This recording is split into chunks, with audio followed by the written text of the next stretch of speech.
20일에서 23절까지는 불신자들이 하나님에 대해 핑계치 못하는 이유와 사람의 죄의 상태에 있게 된 근본 원인을 밝히고 있는데, 첫째로는 하나님을 알지만 그분을 영화롭게 하거나 감사하지 않는다는 것입니다. 그것이 21절에 나오는데, 여기 영화롭게 하다는 영광을 돌리다와 감사하다의 하나의 부정과 접속사가 사용된 것은 하나님을 영화롭게 하거나 감사하는 것이 서로 밀접한 연관성이 있음을 나타내는 것입니다. 창조주 하나님은 모든 피조물로부터 합당한 영광과 감사를 받으셔야만 한다는 것입니다. 우리는 하나님만을 생각하며 영광 돌려야 하며 하나님께서 주신 것이 무엇인지 살펴보면서 감사해야 한다는 것이죠. 생각은 허망하게 되고 어리석은 마음이 두려워졌기 때문이란데, 사람이 자기를 우상한 결과는 자기의 이성적인 능력이 어두워진 것입니다. 생각은 허망하게 되고는 직역하면 추리하는 데 있어서 무가치가 되고, 즉 스스로의 생각과 계획에 있어서 무익하고 무가치하게 되었다는 뜻이죠. 어리석은 마음이 어두워졌다는 것은 인간의 마음이 이해력을 잃고 어둠 속에 빠지는 모든 빛을 잃어버린다는 뜻입니다. 유한한 인간은 죄 때문에 완전히 어리석은 자가 되고 영적인 소경이 되고 말았다는 것이죠. 스스로 지혜로운 어리석게 되었습니다인데, 희망과 허망함과 어둠 속에 있으면서도 이를 깨닫지 못하고 스스로 지혜 있는 채 하는 것, 하나의 역설입니다. 이것은 비극이죠. 어리석게 되었습니다는 바보가 되었다는 뜻입니다. 당시 헬라 문화권에서 지혜가 최고 가치가 있는 것으로 평가되었고, 그들은 이 지혜를 가지고 있다고 자랑했지만 실제로는 하나님에 대한 진리에 대해서는 전혀 깨달음이 없음을 것이었기 때문에 영적인 바보였던 것입니다. 썩지 않으시는 하나님의 영광을 우상으로 바꿔버렸다인데, 참 하나님을 잃어버린 바보 인간들은 피조물을 섬기는 종교를 만들었습니다.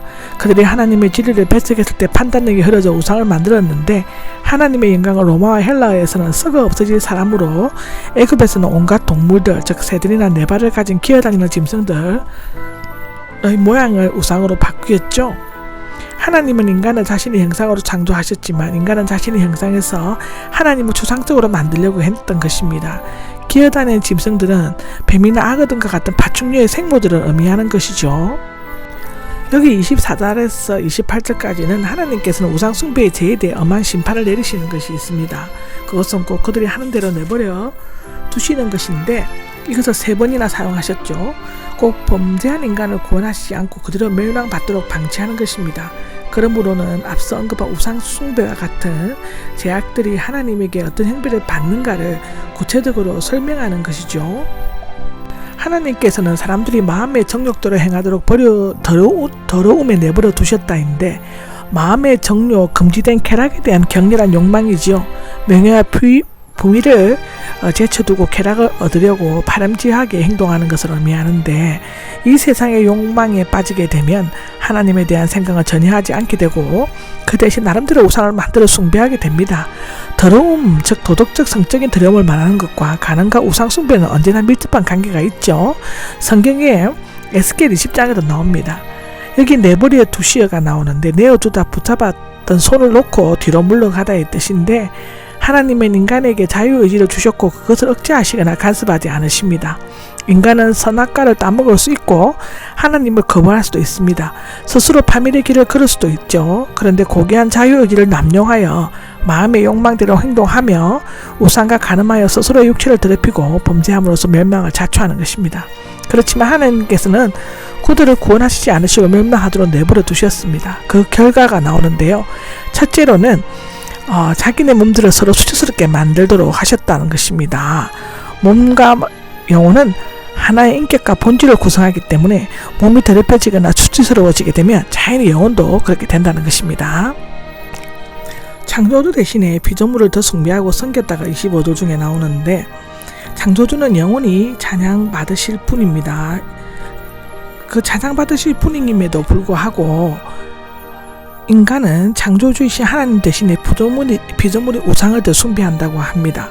여기 섬겼다는 허물을 들여서 섬기는 것이고 특별한 의식으로 예배하였다 이 뜻인데, 창조자이신 하나님을 제껴놓고 피조물을 경배하는 것은 영적인 간음이요 용서받지 못할 배신이라고 하며 하나님께 참으로 회개하고 돌이키는 길 이외에는 다른 방법이 없습니다. 하나님께서는 그들을 부끄러워 정욕에 그대로 내버려 두셨다인데 이방인의 우상 숭배에 이어 수치스러운 정욕, 즉 성적인 죄를 지적하고 있는 것입니다. 앞서 마음의 정욕은 일반적이고 방범이한 악한 욕심이라면 여기 부끄러운 정욕은 더 좁고 강렬하게 제어할 수 없는 저속한 욕심이라고 할 수 있는데 자연스러운 관계를 자연을 거스리는 관계로라고 나와 있습니다. 창조주를 우상으로 뒤바꿔버린 인간은 인간 윤리의 기본적인 남녀의 성적 관계를 뒤바꿔버린 것입니다.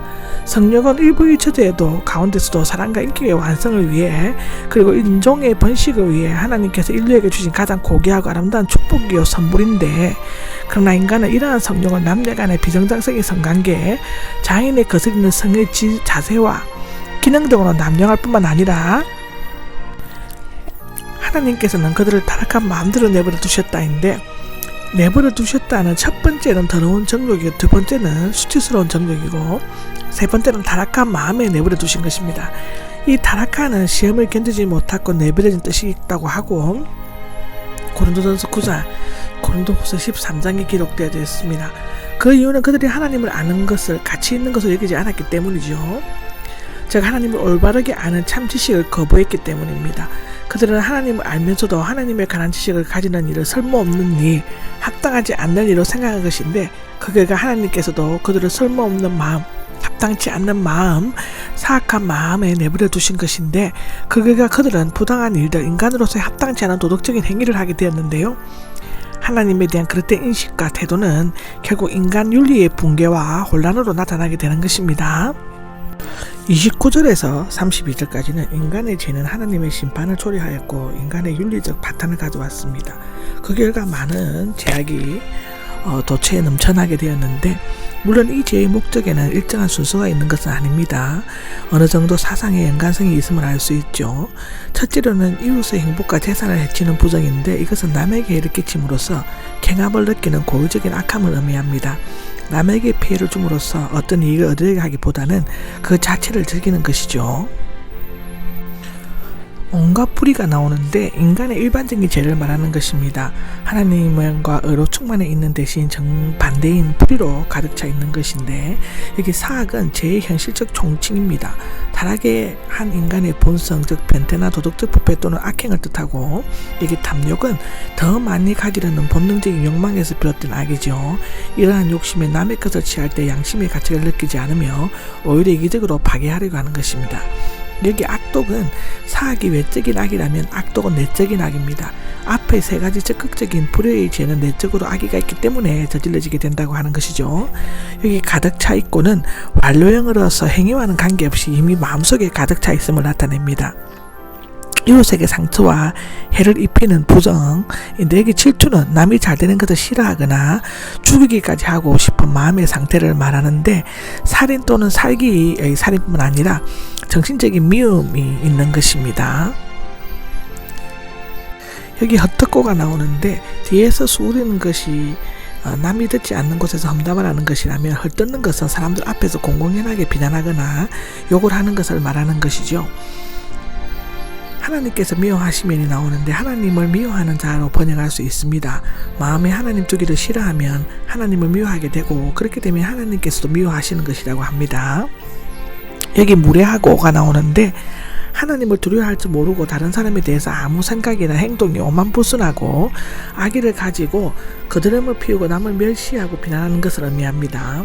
여기 거만하고는 높이 나타나는 자라는 것을 의미하고 허풍을 많이 떨고 남을 무시하고 잘난 체 하는 것을 말합니다. 분별치 못하고가 나오는데 선과 악에 대한 분별력이 없을 뿐 아니라 하나님께서 베풀어 주신 은혜를 잊어버리고 바람찬 행동을 하는 것을 말하고 믿을 수 없고가 나오는데 앞의 단어와 비슷한 발음으로 해악적인 표현입니다. 약속을 쉽게 무시해버리고 양심의 가책을 느끼지 못하는 불성실한 자로서 계약서를 마치 휴지 조각처럼 취급한다는 것입니다. 여기 인정이 없고가 나오는데 친족의 대자연적이고 본성적인 사랑이 없는 무인정한 자를 가리키죠. 디모데후서 3장 3절에 기록되어 있습니다. 동정심이 없습니다인데 다른 사람의 어려움이나 고통에 동정하거나 자유비롭게 여기는 마음이 없는 것을 나타내는 것이죠. 마땅히 죽어야 한다가 나옵니다.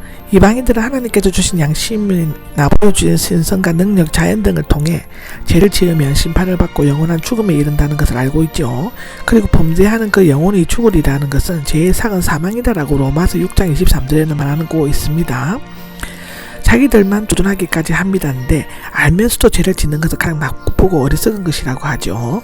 도덕적으로 다른 사람이 악에 동조하는 사람이 악을 행하는 마음 사람보다 더 나쁜 것은 감정이나 유혹 때문인데 이유를 내세울 수 없기 때문입니다. 모르고 지은 죄보다 알고 지은 죄가 더 크다는 것이죠.